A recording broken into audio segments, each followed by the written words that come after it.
Hello students, today we are going again to start chapter issue of debentures. Today's topic is issue of debentures at cash, at discount and at premium.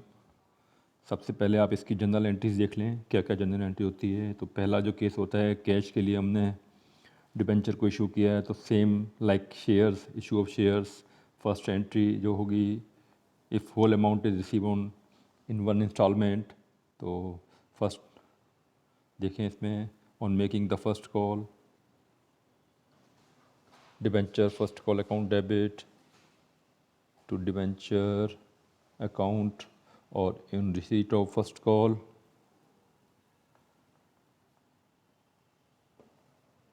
Bank account debit to debenture first call account. Similar entry जैसे कि आपकी issue of shares की case में थी उसी की तरह से। इसके बाद सारी जनरल एंट्रीज हैं इसमें, देखें आप ऑन मेकिंग फर्स्ट कॉल, उसके बाद issue of debenture at discount. जो डिस्काउंट होता है यहाँ पर वो कैपिटल लॉस है आपका, ठीक है। तो ये चीज़ जो है करंट एसेट्स या अदर नॉन करंट एसेट्स में जाएगा। क्यों? क्योंकि अगर विद इन ए ईयर उसको हम राइट ऑफ करते हैं तो वो करंट एसेट्स में जाता है, क्योंकि उसको जब फाइनलाइजेशन ऑफ अकाउंट्स होता है तो उस समय ही ट्रांसफ़र करते हैं, या तो उसको हम सीधा सीधा प्रॉफिट एंड लॉस स्टेटमेंट में डेबिट करेंगे या आउट ऑफ जो आपका एसपीआर होता है उसमें से उसको एडजस्ट करेंगे। और जो फर्दर आगे ले जाना होता है, कैरी फॉरवर्ड करना होता है, जो कि हम एज्यूम करते हैं कि वो 1 साल के बाद में जाके वो राइट ऑफ होगा, तो उसको हम अदर नॉन करेंट एसेट्स में ले जाते हैं, ठीक है ना। Discount on issue of debenture to be write off with in 12 month of the balance sheet date और the period of operating cycle is shown under other current assets. Operating cycles का मतलब मैंने बताया था आपको यहाँ पर, जब एक जो हम कैश इन्वेस्ट करते हैं किसी वस्तु को बनाने के लिए, जब वो दोबारा कैश में कन्वर्ट होती है तो वो जो साइकिल होता है उसे ऑपरेटिंग साइकिल बोला जाता है। तो यदि वो with in A operating cycle या एक जो साल के अंदर अंदर ही डिस्काउंट राइट ऑफ होना है तो हम उसको करंट एसेट्स में ले जाएंगे, अदरवाइज हम उसको अदर नॉन करंट एसेट्स में ले जाएंगे। आपको मैं इसके एक उदाहरण के द्वारा समझाएंगे। पहले आप इसकी एंट्रीज देख लीजिए सारी, फिर एक प्रीमियम पर भी कर सकते हैं इसको हम इशू, जैसे कि शेयर प्रीमियम पर करते हैं। जैसे 100 रुपये का डिवेंचर है, 110 में हमने इशू कर दिया, ठीक है ना। तो इसमें जो है जो जो प्रीमियम जो है 10 रुपये, वो डिवेंचर का अकाउंट में नहीं जाएगा, उसको तो हम एक तरह से इनकम हो गई हमारी वो, that will be credited to security premium reserve account. वो एक रिजर्व अकाउंट है, जैसे कि उधर प्रॉफिट रिजर्व होते हैं, जस्ट लाइक दैट। पर वो है कि स्पेसिफाइड पर्पस में इस्तेमाल होता है, आपको पता है ना। जो सिक्योरिटी प्रीमियम रिजर्व होता है वो हर जगह इस्तेमाल नहीं कर सकते हम, उनको हम स्पेसिफाइड पर्पस के लिए ही इस्तेमाल कर सकते हैं। जैसे मैंने बताया था पहले आपको, डिस्काउंट इत्यादि देने के लिए भी उसको हम, जैसे डिस्काउंट का जो लॉस हुआ है ना हमको, तो उसको भी हम इसमें से एडजस्ट कर सकते हैं, ठीक है। तो ये हमने 3 तरीके के केसेस के बारे में बात की है आज आपको। इनके मैं आपको उदाहरण की तरफ ले चलता हूँ एक बार जरा, एनसीईआरटी के बुक में। तो उसमें आप देखेंगे, फर्स्ट हमने पहला डिस्कस किया था आपके साथ कि है इशू ऑफ डिबेंचर में issue of debenture for cash, ठीक है ना। इसकी आप जनरल एंट्री देख लेंगे, जनरल एंट्री से बेटर है हम सीधा सीधा चलते हैं एक क्वेश्चन के ऊपर। तो क्वेश्चन क्या कहता है कि 10,000 एबीसी लिमिटेड ने इशू किए हैं डिबेंचर्स, 12% के डिबेंचर है, 100 रुपये का ईच है, 30 रुपये मांगे हैं अपने एप्लीकेशन पे, और remaining amount on allotment, it means 70 रुपये अलॉटमेंट पर हमने उससे डिमांड करने। The public applied for 9,000 debentures. भाई ठीक है, कोई बात नहीं, अंडर सब्सक्राइब हुआ था, पर 90% तो ऊपर है ना ये, तो 9,000 डिबेंचर के लिए हमको एप्लीकेशन आई, हमने सारी की सारी उसको अलॉट कर दी। तो इसको क्या करना है आपने, show the general entries and exhibit the relevant information in balance sheet. तो हम दोनों चीज़ देखेंगे इसके अंदर, जनरल एंट्रीज भी मालूम पड़ जाएंगी इसमें, और बैलेंस शीट में हमने इससे कैसे दिखाना है वो भी मालूम पड़ जाएगा हमको। चलो पहली एंट्री क्या है, देखो सीधा सीधा बताया है कि 9,000 एप्लीकेशन आई हैं आपने क्या करना है, 9,000 इंटू 30, 9 27, सीधा पहाड़ा पढ़ेंगे आप। 27 के अंदर 4 जीरो जोड़ देंगे, 9,000 की 3 जीरो और 1 जीरो आपकी 30 रुपीज़ की। एक लेमैन की भाषा में 6ठी क्लास का बच्चा जो जानता है, क्योंकि मैं देखता हूँ कई बार बच्चे ये मल्टीप्लाई ही गलत कर देते हैं। तो सीधा सीधा 9 27 और 4 जीरो टिका दी, 2,70,000 रुपये आपके बैंक में पहुँच गए। किस अकाउंट पर पहुँच गए हैं जी, ये पहुँच गए आपके डिबेंचर एप्लीकेशन अकाउंट के ऊपर। Now we have to transfer it to debenture account, क्योंकि ये एप्लीकेशन अकाउंट है। हम अब इसको डिस्पोजल करेंगे एप्लीकेशंस का, तो डिस्पोजल करना होता है ना कि हमने किसी ने रिक्वेस्ट करी है कोई, आप मानते हो या नहीं मानते, तो यहाँ आप मान गए हो, यानी कि आपने सबको अलॉट कर दिए हैं डिबेंचर। तो हमने एप्लीकेशन को कन्वर्ट करना है आप किस में, डिबेंचर में। तो पहले हमने एप्लीकेशन क्रेडिट की थी, नाउ हम डेबिट करेंगे उसको, और पैसा कहाँ चला जाएगा, 12% डिबेंचर अकाउंट के अंदर, यानी कि उधार पैसा हमारे पास 2,70,000 रुपये बैंक में आ चुका है। इसी प्रकार से सेकंड एंट्री क्या है, 70 रुपये आएगा, तो 7 नीम 63, 6,30,000 बैंक में आ गया। तो बैंक में आने के लिए पहले क्या करना पड़ता है, क्योंकि ये तो एप्लीकेशन है नहीं, ये तो हमने उससे ड्यू किया है उसको। जब भी हमारा नोटिस जाएगा उसके पास भी 70 रुपये भेजो अब, क्योंकि अब तो वो हमारा एग्रीमेंट में आ गया ना हमारे साथ में, तो अब उसको 70 रुपये हमारी डिमांड के हिसाब से देने पड़ेंगे। ठीक है, तो इस तरह से 6,30,000 रुपये उसके बाद फिर बैंक में आ गए, क्योंकि उसमें लिखा हुआ है सब ने पैसे दे दिए, कोई बंदा फेल नहीं किया पैसे देने में, सब ने पेमेंट कर दी। अब आता है नंबर, इसको हम कैसे दिखाते हैं अपने बैलेंस शीट के अंदर। देखो ABC limited balance sheet as at होता है, बैलेंस शीट हमेशा किसी पर्टिकुलर डेट के ऊपर होती है। तो ये हो गया, हमने केवल रेलेवेंट इन्फॉर्मेशन देनी है। तो बैलेंस शीट को ड्रॉ करते हैं, तो वर्टिकल बैलेंस शीट होती है कंपनीज़ की, आपको मालूम होगा मेरे ख्याल से, फिर मैं बारी बारी रिपीट करता हूँ। तो अब इसको बैलेंस शीट को फॉर्मेट कैसे होता है कंपनीज के मामले में, number 1 sir equity and liabilities का नाम होता है रोमन में नंबर 1, और नंबर 2 होता है, सेकंड होता है रोमन में एसेट्स के लिए। ठीक है, अब इक्विटी एंड लाइबिलिटीज़ के अंदर ये क्या चीज़ है, 9 लाख रुपए जो आया हमारे पास, 90 रुपये प्रति डिबेंचर के हिसाब से आया है हमारे पास। तो 9 लाख रुपए बैंक में पहुंचा हुआ है, किस नाम का, हमने लॉन्ग टर्म बोरोइंग्स, हमने पढ़ा था ना पीछे कैपिटल स्ट्रक्चर में बिजनेस स्टडीज़ के अंदर, मैं उससे ही से कोरिलेट कर रहा हूँ। ये जो पैसा है हमने उधार लिया है लंबे समय के लिए, क्योंकि डिबेंचर जो होते हैं नॉर्मली लंबे समय के लिए उधार लिया जाता है। तो ये it is not equity, it is debt, यानी कि ये आउटसाइड लाइबिलिटी है कंपनी के लिए, ओनर्स लाइबिलिटी नहीं है, कैपिटल नहीं है। तो इसलिए हम इसको नॉन करंट लाइबिलिटी हेड के अंदर दिखा रहे हैं। यहाँ पर लॉन्ग करंट लाइबिलिटी कई प्रकार की हो सकती है, उसमें से क्या है, ये लॉन्ग टर्म बोरोइंग है। दो लाइन देनी है यहाँ पे, एक हेडिंग और एक लाइन। इसके बाद आगे देखो आप नोट नंबर में, नोट नंबर 1 हो गया, यानी कि इससे ज़्यादा इन्फॉर्मेशन चाहिए आप तो नोट जाके नंबर 1 देखो, वहाँ मालूम पड़ेगा। ठीक है, ये एक तरह से आपको इसका इंडिकेशन दे रहा है कि उसकी डिटेल वहाँ मिलेगी आपको। इसी प्रकार से ये एसेट्स में कहाँ गया पैसा, बैंक में गया पैसा। बैंक क्या होती है, करंट एसेट्स होती है। तो देखो आप मेन हेडिंग क्या है, करंट एसेट्स। करंट एसेट्स में कई प्रकार की हो सकती हैं, तो क्या करंट एसेट्स है, it is cash and cash equivalent. Bank जो होता है सारा, कैश और बैंक जो होते हैं कंपनी के मामले में, cash and cash equivalent head के अंदर आते हैं, सब डिसाइडेड होता है, इसमें कोई मनमानी नहीं कर सकता, क्योंकि सबको एक रूपता रखनी पड़ती है अपने खातों में कंपनी अकाउंट्स के हिसाब से। और इसका जो आपको खोल मिलेगा, यानी कि इसकी जो डिटेल मिलेगी 2 नंबर नोट में मिलेगी। तो अब देखो नोट नंबर, एक चीज़ पैदा हो गई आपको, आपको ध्यान होना चाहिए, पूरे पूरे नंबर मिलेंगे आपको, केवल 2 जगह आपने लिखना है यहाँ पर और इसके पूरे नंबर मिलेंगे आपको। अब नोट नंबर 1 को खोलो आप और नोट नंबर 2 को खोलो, तो आपको पता ही है बैलेंस शीट्स के साथ साथ एक नोट्स टू अकाउंट भी कंपनी लॉ में होता है, कंपनी अकाउंट्स के अंदर होता है। तो नोट नंबर 1 क्या कहता है जी, it is long term borrowing. क्या बोरोइंग है ये है 9,012% डिबेंचर ऑफ 100 रुपीज़ ईच। हो गया मामला क्लियर। और कैश एंड कैश इक्विवेलेंट में क्या है जी, this is cash at bank, खत्म। तो इस प्रकार से ये बैलेंस शीट के अंदर दिखाई देता है। अब आ जाते हैं हम issue of debenture at discount पर। जैसे कि बताया हमने आपको, डिबेंचर जो डिस्काउंट होता है, जो हम डिस्काउंट पर भी दे सकते हैं डिबेंचर को, तो ये डिस्काउंट होता है हमारे लिए लॉस होता है। ठीक है ना, the discount on issue of debenture can be written off either by debiting it to the statement of P&L और out of security premium reserve account.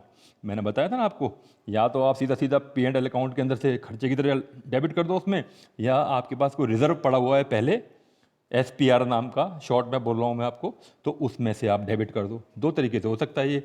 अब बैलेंस शीट के पॉइंट ऑफ व्यू से इसको देखें, जरा कंसेप्ट समझोगे आप, देखो ध्यान से। Discount on issue of debenture to be written off with in 12 month of the balance sheet date और the period of operating cycle, यानी कि अगर वो 1 साल के अंदर अंदर बैलेंस शीट जाने, नेक्स्ट जो बैलेंस शीट आनी है उसी में होना है राइट ऑफ, या ऑपरेटिंग साइकिल के ही विद इन राइट ऑफ होना है, तो वो शो होगा किसके अंदर, अदर करंट एसेट्स के अंदर, क्योंकि एक तरह से ये खर्चा है ना ये। और एंड द पार्ट जो कि 12 महीने के बाद में होना है, वो बैलेंस शीट के अंदर अदर नॉन करंट एसेट्स के अंदर पड़ा रहेगा। The company act 2013 does not impose any restriction upon the issue of debentures at discount. जिस प्रकार से शेयर्स के मामले में कंपनी आपको रिस्ट्रिक्शन लगाती है, डिबेंचर के मामले में नो रिस्ट्रिक्शन। किस बात में? To issue at discount. Share discount में नहीं दे सकते हम, केवल किसी खास परिस्थिति में ही दे सकते हैं। कौन सी खास परिस्थितियाँ थी, मैं दोबारा बोलूँ क्या? वो थी स्वेट शेयर्स था, और एक था यदि हम जो शेयर फॉरफिटेड हैं वो दोबारा हम री इशू करते हैं, तो जितना अमाउंट हमने फॉरफिट किया था उसी अमाउंट तक का हम डिस्काउंट दे सकते थे। मैं दोबारा रिपीट कर दिया आपको। एक क्वेश्चन देख लेते हैं फटाफट से। क्वेश्चन आप पढ़ेंगे, 10,000 इशू किया, निकाला है इसमें डिबेंचर्स, 12% डिबेंचर है, ये 100 रुपीज़ ईच का है, 5% डिस्काउंट है। देखो क्वेश्चन के अंदर डिस्काउंट लिखा हुआ है और बताया नहीं हुआ डिस्काउंट कहाँ पर एंट्री करनी है डिस्काउंट की, तो ये बाय डिफ़ॉल्ट अलॉटमेंट के साथ एंट्री करनी होती है। नोट कर लेंगे, याद कर लेंगे, मैंने आपको पहले भी बताया हुआ है, तो यहाँ पर इसने बताया नहीं हुआ है। इट मीन्स हमें डिबेंचर का जो डिस्काउंट है वो अलॉटमेंट के हिसाब से एकोमोडेट करना है। तो पहली एंट्री क्या है? सीधी सीधा हिसाब है, 30 रुपये की एक एप्लीकेशन थी और सीधा सीधा 4 लाख रुपए आपके बैंक में आ गए, बैंक में आए हैं, अप्लाई किए हैं बैंक में। 40 रुपये की एप्लीकेशन थी, यहाँ इसने गलत लिखा हुआ, देखो नरेशन के अंदर 40 रुपये की एप्लीकेशन थी, तो 40 into 10,000 is equal to 4 lakh rupees. सीधा बैंक में आ गए। अब हमने बैंक से क्या किया? डिबेंचर एप्लीकेशन अकाउंट को डेबिट किया, यानी कि इसको नील किया और पैसे को कहाँ ट्रांसफर कर दिया? डिबेंचर अकाउंट के अंदर। 12% डिबेंचर हमेशा प्रीफिक्स करना है। डिबेंचर के आगे हमेशा प्रीफिक्स होता है rate of interest by default, right? तो इस प्रकार से आपने छोड़ना नहीं है, इसको लिख के रखोगे तो नंबर, आधा नंबर काट भी सकता है बंदा अगर नहीं आपने इस पर इसको प्रीफिक्स किया तो ये क्या है? On transfer of application money to debenture account, इसकी नरेशन होगी। नरेशन भी जरूर लिखने की आदत डालें, बच्चे नॉर्मली लिखते नहीं नरेशन। अब सेकंड एंट्री क्या थी जी? सेकंड एंट्री हमने बताया ना आपको कि बाय डिफ़ॉल्ट मान लो कि 50,000 रुपीज़, तो discount on issue of debenture 50,000 रुपये और 5,50,000 रुपये डिबेंचर अलॉटमेंट अकाउंट ड्यू करें हमने, यानी कि हमने ग्राहक से तो जो डिबेंचर होल्डर है उससे हमने केवल 5,50,000 लेने और 50,000 हम खर्चे की तरीके से उसको हम डेबिट कर देंगे। फिलहाल हमने उसको discount on issue of debenture में रखा है, नोट कर लें, discount on issue of debenture. ये अभी ट्रांसफ़र नहीं किया हमने इसको, अभी लॉस की तरह ट्रीट नहीं किया हमने इसको, भी एक अकाउंट में पड़ा रहेगा ये डेबिट में ये। और वो अकाउंट कहाँ जाएगा? मैंने बताया आपको, एसेट साइड में, करंट एसेट, करंट में या नॉन करंट में, वो डिपेंड करता है, वो 12 महीने वाली जो शर्त है। और क्रेडिट में क्या है? ये क्रेडिट में क्या है? सीधा सीधा 6 लाख रुपए डिबेंचर, यानी कि 5,50 तो लिए हैं आपने और 6 लाख जा रहे हैं डिबेंचर अकाउंट के अंदर। क्यों? क्योंकि ये डिस्काउंट दिया है हमने, ठीक है ना? उसको हमने पूरा 6 लाख ही वापस करना पड़ेगा, 50,000 तुमने डिस्काउंट दिया उसको, that's why we have credited rupees 6 lakh into 12% debenture account. अब उसको क्या करना है हमने? बैंक में देखने पैसे कितने आए, पूरे पैसे आ गए, 5.5 लाख मांगे, 5.5 आ गए, तो bank account debit to 12% allotment account. तो 12% जो अलॉटमेंट अकाउंट था वो पहले डेबिट हुआ था, यहाँ पर क्रेडिट हो गया, एप्लीकेशन की तरह ये भी ज़ीरो हो गया, ठीक है ना? पैसा जहाँ का था वहाँ पर पहुँच गया। अल्टीमेटली इफेक्ट क्या था? अल्टीमेटली इफेक्ट ये था कि बैंक डेबिट हुआ और क्रेडिट कहाँ हुआ?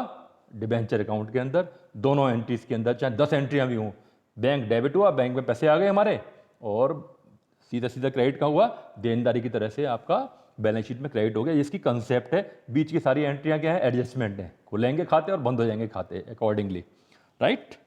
तो ये आ जाते हैं एक इसको बैलेंस शीट पे देख लेंगे।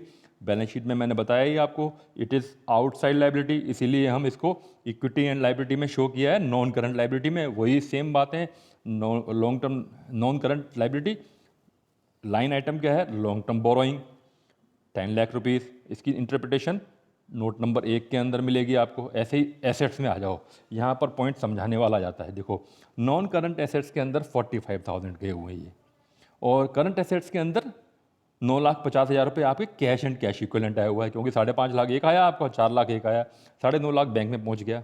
50,000 डिस्काउंट था, 50,000 डिस्काउंट के अंदर ये 45,000 दिखा रहा है नॉन करंट में, नॉन करंट एसेट्स में, और अदर करंट एसेट्स में दिखा रहा है 5,000 रुपये। अब ये क्यों दिखा रहा है? 5,000 तो करंट में दिखा रहा है और 45,000 रुपये अदर नॉन करंट में दिखा रहा है। ये इसलिए कि यहाँ पर इसमें ये मान लिया कि ये 10 साल के लिए, क्वेश्चन में नहीं है तो एज्यूम किया हुआ है कि 10 साल के लिए ये हमारा डिबेंचर है और 10 साल में हम 5-5 हज़ार रुपये को 10 हिस्सों में बारी बारी से हर साल उसको राइट ऑफ करते जाएंगे। तो फर्स्ट ईयर का जो राइट ऑफ है हमारा इस साल का, उसको हमने करंट में लिया है इसीलिए, और 95 जो 9 इंस्टॉलमेंट्स ऑफ 5000 ईच यानी कि 45,000 है वो नॉन करंट में लिया है इसीलिए। तो इस प्रकार से आप देख पा रहे हैं इसका हमने क्या ट्रीटमेंट किया है डिस्काउंट का। इसको आप कॉन्सेप्ट मैंने आपको समझा दिया है 2 बार, इसको समझ लें, देख लें और इस प्रकार से इसको यहाँ पर इंटरप्रेट करना है। तो इसके बाद एक और आ जाता है मामला डिबेंचर इशू एट प्रीमियम। जैसे हमने बताया था आपको, ये एक प्रीमियम पर भी दे सकते हैं डिबेंचर को, यानी कि बहुत अच्छी कंपनी है कोई, वो 100 का माल 110 में बेच रही है और लेने वाले लोग ले रहे हैं, तो 10% प्रीमियम मांग रही है, उसका नाम होगा जब भी मांग रहे हैं प्रीमियम। तो प्रीमियम क्या होता है? प्रीमियम एक तरह से आपको एक इनकम एक्स्ट्रा मिल रही है जो कि आपने वापस नहीं देनी है। तो वो क्या है आपका? एक तरह से रिजर्व प्रॉफिट है। वो रिजर्व प्रॉफिट कहाँ जाएगा? सेम जगह पर, सिक्योरिटी प्रीमियम रिजर्व अकाउंट, वहाँ पर जाके वो ऐसा होता है ब्लॉक हो जाता है। That can be spent in specific items. जैसे मैंने बताया, बारी बारी हम बताते हैं कि एसपीआर को हम हर जगह खर्च नहीं कर सकते, उसको हम स्पेसिफाइड आइटम में खर्च कर सकते हैं। तो ये अब देखो इसमें क्या है, इसमें केस दिखा रहा है कि 50 रुपये एप्लीकेशन पर, 60 रुपये अलॉटमेंट पर, यानी कि 110 रुपये हमने लेने, जबकि 100 रुपये का डिबेंचर है, यानी कि 10 रुपये हमने प्रीमियम लेना है। अब इसका प्रीमियम क्या है? द डिबेंचर व फुल्ली सब्सक्राइब्ड, और मनी सारी आ गई है, जनरल एंट्री दिखानी है और आपने बैलेंस शीट दिखानी है। सीधा सीधा क्या है, पहले 50 रुपये पर के हिसाब से आपका 1 लाख रुपये बैंक में आया, एप्लीकेशन मनी की थी 50,000 50 रुपीज़ सॉरी, और 2,000 थे ना ये केवल, तो इसमें 2,000 into 50 is equal to 1 lakh, right. तो इसके बाद क्या है, इसको हमने ट्रांसफ़र कर दिया डिबेंचर में, सेम एंट्री है। उसके बाद ड्यू किया हमने अलॉटमेंट पर ड्यू किया हमने 1,20,000 रुपये, 1,20,000 रुपये किया, क्योंकि हमने 60 रुपये लेने थे, क्योंकि 10 रुपये यहाँ पर प्रीमियम के भी शामिल है। यहाँ पर भी वही केस है, अगर क्वेश्चन में नहीं लिखा हुआ तो बाय डिफ़ॉल्ट आप उसको ड्यू करोगे अलॉटमेंट पर ही, तो इसीलिए हमने अलॉटमेंट पर प्रीमियम को क्रेडिट कर दिया, यानी कि पैसे हमारे 1 लाख तो हमने डिबेंचर के लिए उसको ड्यू किया है, और 20,000 रुपये on account of security premium, यानी कि 2,000 जो भी होल्डर्स हैं 10 रुपये ईच देगा हमको, तो 20,000 रुपये हमारे पास सिक्योरिटी प्रीमियम में क्रेडिट हो गए पहले से ही। ये हमने ड्यू करते हैं तो पहले से क्रेडिट हो गया दोनों जगह पर। अब बैंक में उसमें लिखा है क्वेश्चन में सारे पैसे आ गए हैं, तो बस बात खत्म, आ गए हैं पैसे, तो 1,20,000 रुपये आ गए, और 1,20,000 रुपये डिवेंचर अकाउंट अलॉटमेंट का था जो, वो खत्म, हमने बंद कर दिया उसको, हमने काम खत्म। सीधा सीधा हमारा पैसा डिवेंचर का डिवेंचर में पहुँच गया, और सिक्योरिटी प्रीमियम का 20,000 रुपये सिक्योरिटी प्रीमियम पहुँच गया। अब इसको हमें बैलेंस शीट में कहाँ दिखाना है, इसको समझने वाली बात है बस ये केवल, क्योंकि हमने स्पेसिफाइड आइटम दिखानी है केवल। तो यहाँ बात करते हैं शेयर होल्डर्स फंड के अंदर रिजर्व एंड सरप्लस आता है, हमेशा ध्यान रखेंगे आप। Reserve and surplus is like a profit, और प्रॉफिट किसका होता है? जो बिजनेस चला रहे हैं। तो बिजनेस कौन चला रहा है? शेयर होल्डर चला रहे हैं। दैट्स वाई हमने कंसेप्चुअली समझ लो इस बात को, रिजर्व एंड सरप्लस को हमने शेयर होल्डर्स फंड के हेड में रखा हुआ है। 20,000 रुपये तो उनका संभला हुआ रखा है पैसा, शेयर होल्डर का है, बेशक वो निकाल नहीं पा रहे, परंतु वो कहीं तो खर्च कर सकते हैं ना उसको। और इस प्रकार नॉन करंट लाइबिलिटीज जो है, यानी कि हमने केवल 2 लाख रुपए लोगों से उधार लिए हुए हैं, दैट्स वाई उसको हमने नॉन करंट में दिखाया। और 2,20,000 रुपये कहाँ दिखाया हमने? क्योंकि बैंक में आ चुके हैं हमारे, चाहे वो शेयर क्या नाम है प्रीमियम के नाम पर आए हों या डिवेंचर के नाम पर आए हों, तो 2,20,000 हमारे बैंक में आ चुके हैं। तो हमने इसको इस प्रकार से बैलेंस शीट के अंदर दिखाया है। तो मैं आपको इससे अच्छी तरह से आपको ये समझा नहीं सकता था। अब आपका फ़र्ज़ बनता है कि इसकी जो फर्दर 3-4 जो एंट्रीज हैं इसमें, और जो क्वेश्चन है वो जरूर देखेंगे, और नोट्स टू अकाउंट के अंदर रह गया वो भी देख लो एक बार जरा। रिजर्व सरप्लस में तो कई तरह की चीज़ें हो सकती हैं, तो ये रिजर्व सरप्लस क्या है? ये है जी एसपीआर।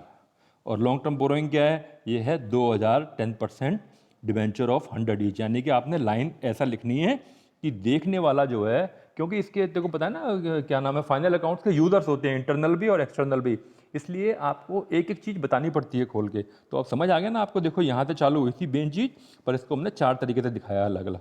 तो अल्टीमेटली है क्या ये? 2,000 10% डिवेंचर ऑफ ₹100 ईच। और लास्ट की आइटम क्या थी? Cash and cash equivalent. तो देखने वाला यूज़र है तो वो देखेगा ये क्या भला है, वो फिर लास्ट में मालूम पड़ जाएगा उसको नोट्स टू अकाउंट के द्वारा कि this is cash at bank 2,20,000 रुपये। तो आज की क्लास को यहाँ कंक्लूड करते हैं। तो take care, bye for now. फिर आपसे अगली क्लास के अंदर मिलेंगे, उसके अंदर हम ओवर सब्सक्रिप्शन और issue of debentures other than cash, यानी कि किसी कोई सामान लेते हैं तो उसके बदले में हमने डिबेंचर दे दिया किसी को, उस प्रकार की एंट्रीज देखेंगे। और एक हम डिबेंचर को कोलेटरल की तरह इशू करते हैं, यानी कि हम किसी से उधार लेना हो कोई एसेट्स, उसके बदले हम डिबेंचर दे दें उसको गारंटी के बतौर। तो ये इस तरीके से भी हम इसकी एंट्रीज़ को देखेंगे। तो अगली क्लास के अंदर मिलते हैं। बाय।